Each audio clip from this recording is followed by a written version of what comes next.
সম্মানিত ভাইরা, আমার স্বাধীন দেশ আরেক দেশের কাছে ইশারা দিয়ে মাথা নত করে কেন আমি চলবো?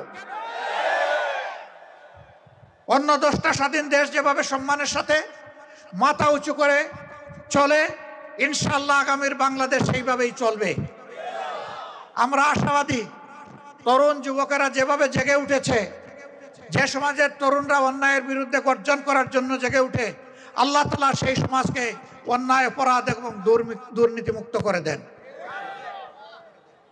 আমরা গভীরভাবে আশাবাদী, আমাদের মাঝে সামান্য কোনো হতাশার ছোঁয়া নেই। একজন যোদ্ধা যুদ্ধের ময়দানে যখন যায়, তখন হতাশা নামক জিনিস সে ভুলে যায়।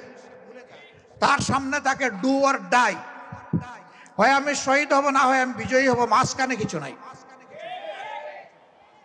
এই সামাজিক যুদ্ধে ইনশাআল্লাহ দেশবাসীর বিজয় হবে ইনশাআল্লাহ। দুর্নীতিবাজরা হেরে যাবে ইনশাআল্লাহ। বাহ্যত ওদের শক্তি যাই মনে হোক, ভিতরে ওরা খুবই দুর্বল।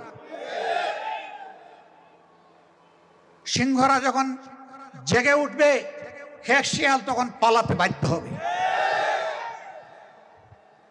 তবে আমরা সকল মানুষের কল্যাণ চাই। এখন বিভিন্ন সামাজিক অপকর্মে যারা জড়িত আছেন, তাদের জন্য আমাদের মেসেজ হবে, যদি আল্লাহ আমাদেরকে এ দেশবাসীর দায়িত্ব দেন, আমরা বলবো আমরা পিছন নিয়ে কামড়া কামড়ি করবো না, উই আর ফরওয়ার্ড লুকিং। আমরা ইনশাল্লাহ সামনে দেখব, আমরা ইনশাল্লাহ দূরে দেখব, আমরা ইনশাল্লাহ গোটা জাতিকে নিয়ে সামনে দৌড়াবো, পিছনে না।